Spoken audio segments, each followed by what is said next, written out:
दोस्तों नमस्कार, ये है मार्गदर्शन फॉर सिविल सर्विसेज। मैं अनुराग चौधरी। दोस्तों, लोक प्रशासन के अध्यायवार अध्ययन के क्रम में आज की वीडियो में प्रस्तुत है संगठन के सिद्धांतों के अंतर्गत नियंत्रण की सीमा एवं समन्वय से संबंधित महत्वपूर्ण जानकारी। इसमें हम नियंत्रण की सीमा का अर्थ, महत्व और इसके निर्धारक तत्व तथा समन्वय का अर्थ, समन्वय की विधियां और समन्वय की प्रमुख बाधाओं के बारे में जानेंगे। ये वीडियो स्नातक और परास्नातक स्तर के विद्यार्थियों के साथ लोक प्रशासन से तैयारी करने वाले अभ्यर्थियों के लिए बेहद महत्वपूर्ण है। तो आइए शुरू करते हैं। संगठन के सिद्धांत के अंतर्गत नियंत्रण की सीमा और समन्वय से संबंधित महत्वपूर्ण तथ्य और जानकारी। सबसे पहले आइए जानते हैं नियंत्रण की सीमा का अर्थ क्या है, इसका महत्व और नियंत्रण की सीमा के निर्धारक तत्व कौन कौन से हैं। तो दोस्तों, नियंत्रण की सीमा क्षेत्र या विस्तार का संबंध इस बात से है कि उच्च पदाधिकारी यानी हायर अथॉरिटी अपने अधीनस्थ कितने कर्मचारियों के कार्य का नियंत्रण कर सकता है, और ये सिद्धांत जो नियंत्रण की सीमा है इसी पर आधारित है। नियंत्रण की सीमा वास्तव में निगरानी की सीमा है कि एक उच्चस्थ अधिकारी अपने अधीन कितने कर्मचारियों के कार्य का नियंत्रण कर सकता है। संगठन में सोपान यानी हायरार्की की संख्या वास्तव में इसी से निर्धारित होती है। नियंत्रण का विस्तार क्षेत्र उन अधीनस्थों या संगठन की इकाइयों की संख्या है जिनका निर्देशन प्रशासन स्वयं करता है। ये अवधारणा जो है एक विचारक हैं A.V. ग्रेक्यूनस द्वारा वर्णित ध्यान के विस्तार क्षेत्र यानी स्पैन ऑफ अटेंशन के सिद्धांत से संबंधित है। मानवीय क्षमता की सीमाएं होती हैं। ये सिद्धांत यानी नियंत्रण की सीमा या नियंत्रण का विस्तार क्षेत्र ये सिद्धांत मानता है कि जो मानवीय क्षमता है उसकी कुछ सीमाएं यानी लिमिट होती हैं। यदि निरीक्षण का क्षेत्र बहुत अधिक विस्तृत कर दिया जाता है तो उसके परिणाम असंतोषजनक होते हैं। अगर एक व्यक्ति के अंदर बहुत ऐसे अधीनस्थ कर्मचारियों की नियुक्ति कर दी जाए जिनके कार्यों का वो निरीक्षण ठीक प्रकार से नहीं कर सकता है, तो उसका जो परिणाम होता है वो संतोषजनक नहीं बल्कि असंतोषजनक होता है। इसलिए विद्वानों ने ये खोज की कि विस्तार क्षेत्र की सीमा क्या होनी चाहिए। कुछ विचारक इसे 3 व्यक्तियों तक, कुछ 7 व्यक्तियों तक और कुछ 20 व्यक्तियों तक इसको सीमित करते हैं या इसकी सीमा निर्धारित करते हैं। एक अधिकारी के अधीन कितने अधीनस्थ होने चाहिए, इस पर कोई भी एक मत नहीं है, लेकिन सभी विचारक ये मानते हैं कि विस्तार क्षेत्र जितना छोटा होगा उतना ही संपर्क और नियंत्रण अधिक प्रभावशाली होगा। यानी किसी भी एक अधिकारी के अधीन कम से कम लोग जितने भी कम से कम लोग होंगे उतना ही उसका नियंत्रण और जो निर्देशन है वो प्रभावशाली होगा। उसके कार्य जो है सटीक होंगे और संतोषजनक हो सकते हैं। अब आइए जानते हैं नियंत्रण के क्षेत्र का महत्व क्या है। ये बहुत इम्पोर्टेंट है। नियंत्रण के क्षेत्र का महत्व क्या है, आखिर इसकी आवश्यकता क्यों पड़ती है। दोस्तों, नियंत्रण के क्षेत्र की समस्या सोपान क्रम वाले संगठनों में पाई जाती है, जहां एक के बाद एक कई स्तर और सीढ़ियां होती हैं। प्रत्येक स्तर की जिम्मेदारी किसी एक व्यक्ति पर होती है और किसी ऑर्गेनाइजेशन या संगठन में कितने स्तर होने चाहिए ये इस बात पर निर्भर करता है कि उस संगठन में निचले स्तर पर कर्मचारी कितने हैं जिनका निरीक्षण किया जाना है और प्रत्येक वरिष्ठ अधिकारी कितने अधीनस्थों का कारगर ढंग से निरीक्षण कर सकता है। तो इससे पता चलता है कि पद सोपान ये जो है नियंत्रण के क्षेत्र में निकट से संबंधित है। कोई भी संगठन, उसका जो सबसे पहला संगठन का सिद्धांत है पद सोपान होता है, और एक तरह से देखा जाए तो पद सोपान और जो वर्तमान में हम सिद्धांत पढ़ रहे हैं नियंत्रण का क्षेत्र, ये दोनों एक दूसरे से संबंधित हैं, क्योंकि किसी संगठन में एक वरिष्ठ अधिकारी के नियंत्रण क्षेत्र को ध्यान में रखकर पद सोपान के स्तरों की सीढ़ियों का निर्धारण किया जाना चाहिए। जैसे यदि कोई वरिष्ठ अधिकारी है, उसकी क्षमता से अधिक संख्या में कर्मचारियों के नियंत्रण की उम्मीद की जाएगी तो उससे कार्य में विलंब होगा और अकुशलता बढ़ेगी, और किसी संगठन के कार्य की गुणवत्ता उसके कारगर नियंत्रण और निरीक्षण पर निर्भर करती है। तो किसी भी संगठन में हमेशा ही कुशलता और नियंत्रण तथा बेहतर कार्य की अपेक्षा की जाती है। तो इसलिए जब कोई उच्चस्थ अधिकारी अपने निम्नस्थ अधिकारी या अधीनस्थ अधिकारियों और कर्मचारियों पर अच्छा नियंत्रण रखेगा, उनके कार्यों का बेहतर निरीक्षण कर सकेगा, तो उस संगठन की कुशलता भी बढ़ेगी। लेकिन आप जानते हैं कि यदि किसी व्यक्ति के अंडर में बहुत सारे कर्मचारी दे दिए जाएंगे जिनसे कार्य कराना है, तो नियंत्रण का जो क्षेत्र होता है अधिक विस्तृत हो जाएगा, जिससे उसके कार्य की गुणवत्ता प्रभावित होगी और कुशलता भी प्रभावित होती है इससे। अब आइए जानते हैं सबसे महत्वपूर्ण प्रश्न कि नियंत्रण की सीमा क्या होनी चाहिए। दोस्तों, किसी संगठन में नियंत्रण की आवश्यकता स्वयं सिद्ध है। बिना नियंत्रण के कर्मचारी कार्य नहीं करते हैं। बिना नियंत्रण के प्रशासन भी अच्छे ढंग से संचालित नहीं किया जा सकता है और कर्मचारियों पर नियंत्रण रखने का उद्देश्य ये देखना है कि कर्मचारी दिए गए आदेशों और निर्देशों के अनुसार कार्य कर रहे हैं या नहीं। ये सर्वमान्य है कि मानव का ध्यान क्षेत्र सीमित होता है, इसलिए एक पदाधिकारी अपने नीचे काम करने वाले कितने कर्मचारियों पर भली भांति निरीक्षण और नियंत्रण रख सकता है, इसकी भी एक सीमा होती है। एक विचारक हैं, याद रखिएगा, मिलेट कहते हैं, अनुभव और मनोवैज्ञानिक अनुसंधान दोनों ने इस बात की पुष्टि की है कि किसी भी प्रशासनिक अधिकारी की पर्यवेक्षण क्षमता की सीमा होती है, लेकिन ये सीमा कितनी होनी चाहिए इस बात पर विद्वानों में एक रूपता नहीं है बल्कि मतभेद है। देखिए, हेनरी फेयोल कहते हैं कि एक बड़े उद्यम के शिखर यानी टॉप पर स्थित प्रबंधक के नीचे 5 या 6 से अधिक अधीनस्थ कर्मचारी नहीं होने चाहिए। तो ये फेयोल का मानना है कि किसी बड़े उद्यम में जो टॉप पर यानी शिखर पर स्थित प्रबंधक है उसके नीचे 5 या 6 से अधिक अधीनस्थ या सबऑर्डिनेट नहीं होने चाहिए। उर्विक कहते हैं कि उच्च पदाधिकारियों के लिए आदर्श संख्या 4 होगी और निम्न स्तर के कर्मचारियों के लिए 8 या 12। ग्रेक्यूनस के शब्दों में कोई उच्च अधिकारी 5 या 6 अधीनस्थ कर्मचारियों के इनसे अधिक कार्य का उचित निरीक्षण नहीं कर सकता है। इसी तरह सर हैमिल्टन है, ये कहते हैं कि एक औसत मानवीय मस्तिष्क 3 से 6 अन्य मस्तिष्कों का ही प्रभावशाली निरीक्षण कर सकता है।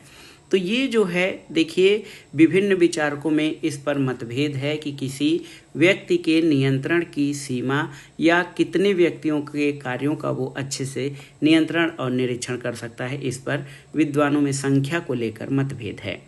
नियंत्रण की ये जो सीमा होती है ये नीचे से प्रारंभ होती है। जैसे एक पुलिस विभाग में सबसे निम्न श्रेणी के जो है 1000 कांस्टेबल हैं, वहाँ की परिस्थितियों के अनुसार वहाँ स्पैन ऑफ कंट्रोल यानी नियंत्रण की सीमा 5 है, तो वहाँ पद सोपान इस तरह से होगा कि प्रत्येक 1000 कांस्टेबल पर 200 हवलदार आवश्यक होंगे, 40 असिस्टेंट इंस्पेक्टर, 8 इंस्पेक्टर, 2 डीएसपी और 1 एसपी चाहिए इसके लिए।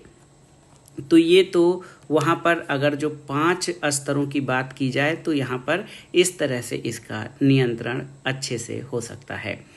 लेकिन अब देखिए, नियंत्रण की सीमा के निर्धारक तत्व कौन कौन से हैं। तो इस तरह से नियंत्रण क्षेत्र की सीमा के संबंध में विद्वानों में मतभेद नहीं है। वास्तव में कोई ऐसी आदर्श संख्या या एक निश्चित संख्या नहीं निर्धारित की जा सकती है कि कोई भी व्यक्ति या कोई भी उच्चस्थ पदाधिकारी अपने नीचे कितने व्यक्तियों के कार्यों का अच्छे से निरीक्षण कर सकता है, इस बारे में कुछ भी निश्चित नहीं किया जा सकता संख्या।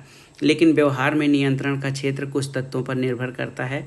पहला है कार्य, दूसरा समय, तीसरा स्थान और चौथा व्यक्तित्व। तो ये 4 महत्वपूर्ण तत्व हैं जिनके आधार पर जो कि नियंत्रण की सीमा के निर्धारक के रूप में कार्य करते हैं।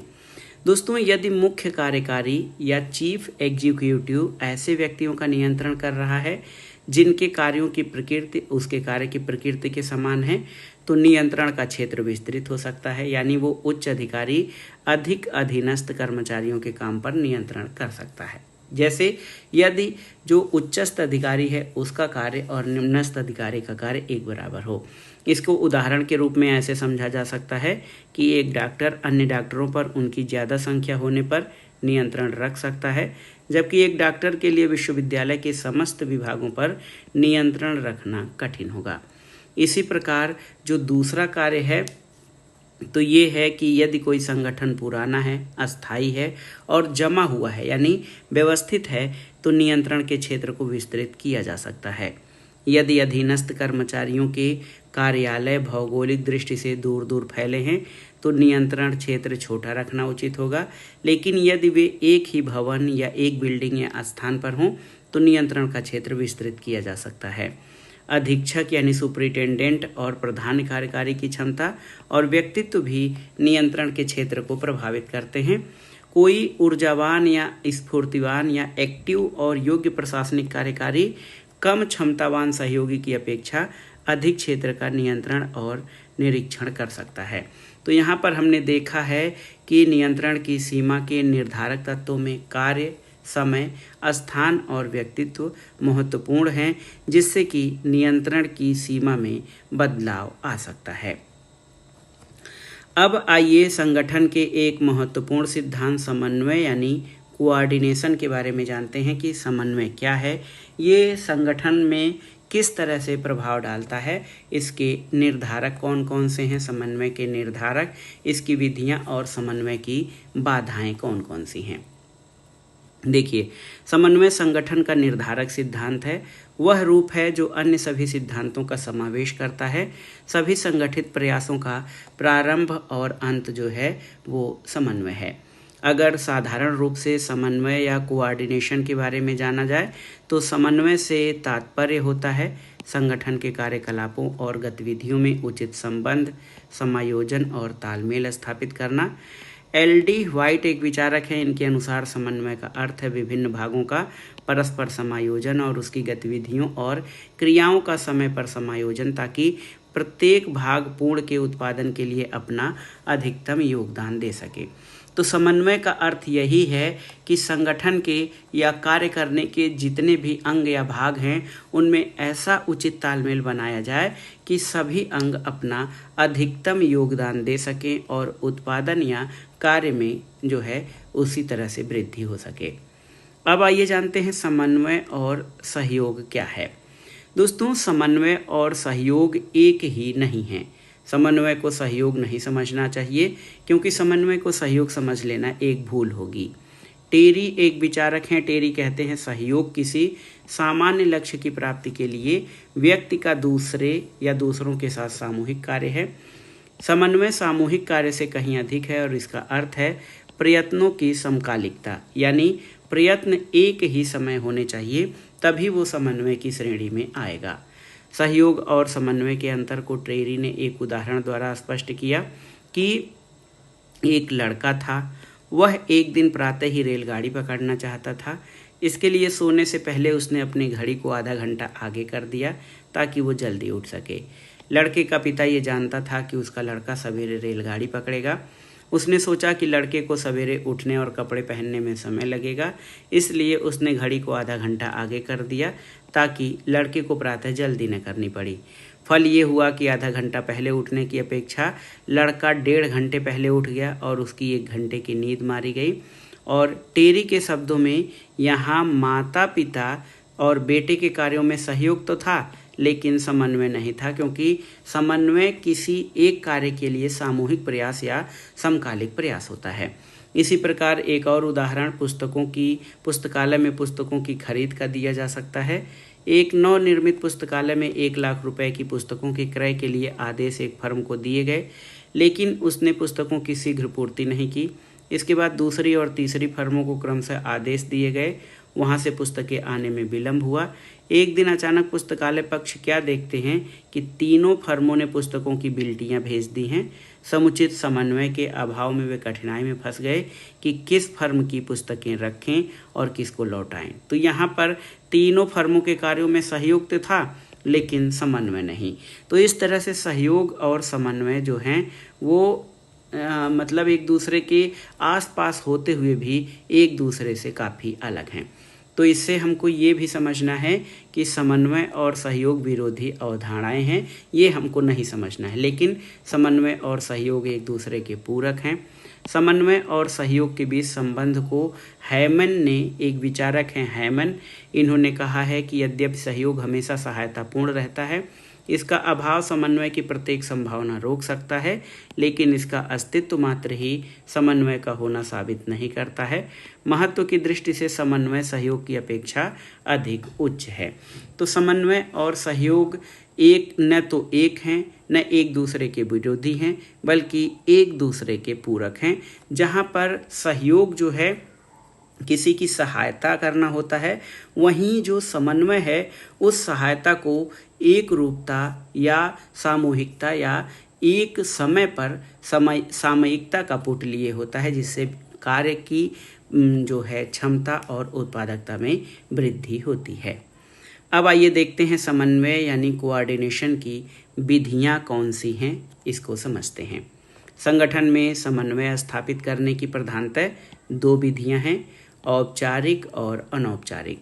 अनेक औपचारिक तरीकों द्वारा संगठन स्थापित करने का कार्य किया जाता है। पहला औपचारिक तरीका नियोजन यानी प्लानिंग है। कार्यक्रम और व्यवहारों का पहले से ही नियोजन समन्वय का एक महत्वपूर्ण साधन है। कुछ लेखकों के अनुसार तो नियोजन राष्ट्रीय स्तर पर समन्वय का एक प्रयास है। हमारे देश में योजना आयोग और नीति आयोग ये संपूर्ण आर्थिक क्रियाकलापों का समन्वय करती हैं। दूसरा औपचारिक तरीका कतिपय संगठनात्मक तरीके होते हैं जिन्हें संस्थागत रूप देकर समन्वय का मार्ग सुगम बनाया जा सकता है। लोक प्रशासन के विभिन्न क्षेत्रों में सम्मेलन, समितियां, गोष्ठियां, अंतर विभागीय समितियां आदि कुछ ऐसे साधन हैं जिनके आधार पर संगठन के मतभेदों को दूर कर उनमें एक रूपता स्थापित की जाती है। भारत में अगर देखा जाए तो प्रशासनिक समन्वय स्थापित करने वाले संगठनात्मक साधन कई प्रकार के हैं। इनमें पहले योजना आयोग था, अब इसके स्थान पर नया राष्ट्रीय भारत परिवर्तन संस्थान यानी नीति आयोग आ गया है। इसके अलावा क्षेत्रीय परिषदें हैं, राष्ट्रीय विकास परिषद, केंद्रीय सचिवालय, मंत्रिमंडल की समितियां, ये समन्वय के कार्य में महत्वपूर्ण भूमिका निभाते हैं। तीसरे औपचारिक तरीका मंत्रिमंडल और मंत्रिमंडलीय सचिवालय हैं। और आप जान लीजिए कि प्रशासन में जितने महत्वपूर्ण विवाद उठते हैं उनके समाधान का मुख्य उत्तरदायित्व मंत्री पर होता है, लेकिन इस दिशा में अगर वो समर्थ नहीं होता है तो इस मामले को मंत्रिमंडल के सामने रख देता है।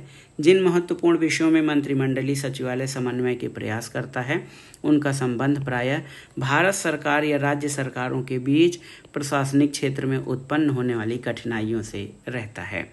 समन्वय का चौथा औपचारिक तरीका अंतर विभागीय समितियां हैं।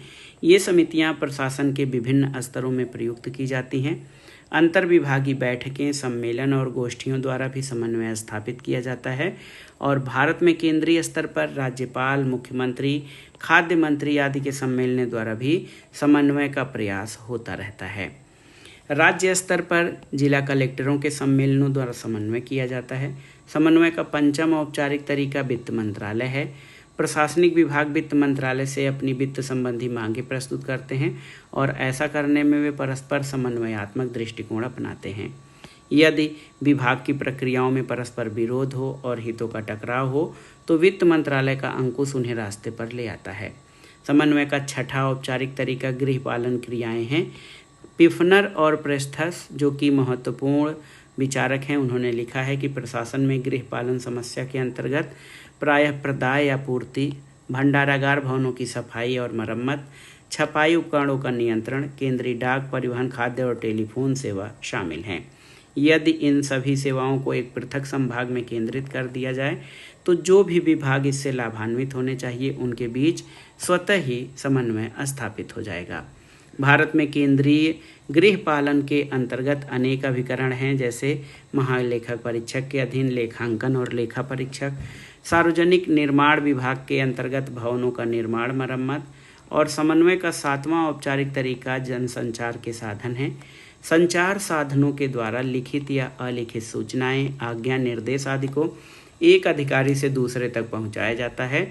और आप ये समझिए कि सूचनाओं का प्रसार जितना अधिक प्रभावशाली होता है, समन्वय यानी कोऑर्डिनेशन की प्रक्रिया उतनी ही सुगम बन जाती है। हैमन ने लिखा है कि उत्तम संचार विभिन्न क्रियाओं के समन्वय में अतुल्य सहायता पहुंचाते हैं। तो इसमें हमने देखा कि समन्वय के कौन कौन से साधन हैं और इन साधनों के आपसी जो है तालमेल से किस प्रकार से समन्वय को और भी प्रभावी तथा आसान बनाया जा सकता है। इन जो है साधनों के बाद आइए जानते हैं समन्वय की कौन कौन सी बाधाएं या कठिनाइयां हैं। दोस्तों, समन्वय जितना कहने में आसान है, इसका कार्य सरल नहीं है। समन्वय के मार्ग में कई प्रकार की बाधाएं आती हैं। पहला तो ये है, संगठनों का आशातीत विकास समन्वय के मार्ग को जटिल बढ़ाता है, क्योंकि कार्य अधिक बढ़ जाने से समन्वय स्थापित करना कठिन बन गया है।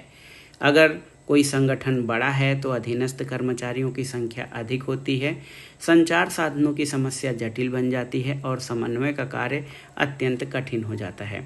दूसरा है, समन्वय के मार्ग को जटिल बनाने वाली एक समस्या विशेषीकरण यानी स्पेशलाइजेशन से संबंधित है।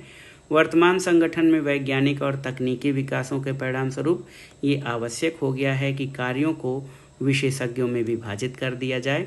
ये विशेषज्ञ केवल अपने कार्य में ही संलग्न रहते हैं, इसलिए उनके बीच समन्वय स्थापित करना एक प्रमुख समस्या है। संक्षेप में समन्वय के मार्ग में जो बाधाएं हैं उसको आप समझिए। एक तो लोक प्रशासन का आकार में वृद्धि हुई है। नई आवश्यकताएं और मांगों का प्रचार करने के लिए नए एजेंसी या नए अभिकरणों की रचना करने की बढ़ती हुई प्रकृति है।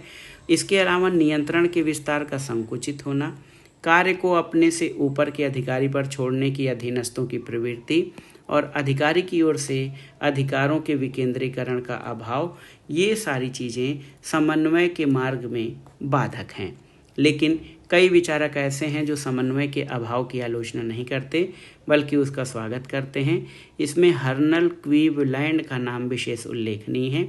इनके द्वारा एक टेंशन थियरी या तनाव सिद्धांत प्रतिपादित किया गया था, जिसमें वो कहते हैं कि एक सरल और सुगम संगठन में किया जाने वाला समन्वय अधिक अच्छा नहीं होता है। यदि किसी संगठन में विवाद उत्पन्न नहीं होते तो वहाँ इस प्रकार के झगड़ों को योजनाबद्ध रूप से प्रारंभ करना चाहिए, और संगठन में झगड़े उत्पन्न होने से अनेक प्रशासनिक विषयों का रूप स्पष्ट होता है और अनेक समस्याओं पर महत्वपूर्ण विचार प्रस्तुत किए जाते हैं। तो दोस्तों, ये था आज का वीडियो। लोक प्रशासन के अंतर्गत संगठन के सिद्धांत में हमने नियंत्रण की सीमा और समन्वय यानी कोऑर्डिनेशन से संबंधित महत्वपूर्ण पहलुओं पर विचार किया, और ये वीडियो लोक प्रशासन विषय से तैयारी करने वाले स्नातक और परास्नातक के विद्यार्थियों के साथ प्रतियोगी परीक्षाओं की तैयारी करने वाले अभ्यर्थियों के लिए बेहद महत्वपूर्ण है। आप इसको अच्छे से तैयार कर लीजिएगा। ये वीडियो आपको कैसा लगा हमें कमेंट बॉक्स में ज़रूर बताइएगा। वीडियो को लाइक करें, शेयर करें और इस चैनल मार्गदर्शन फॉर सिविल सर्विसेज को सब्सक्राइब करें। वीडियो देखने के लिए धन्यवाद दोस्तों।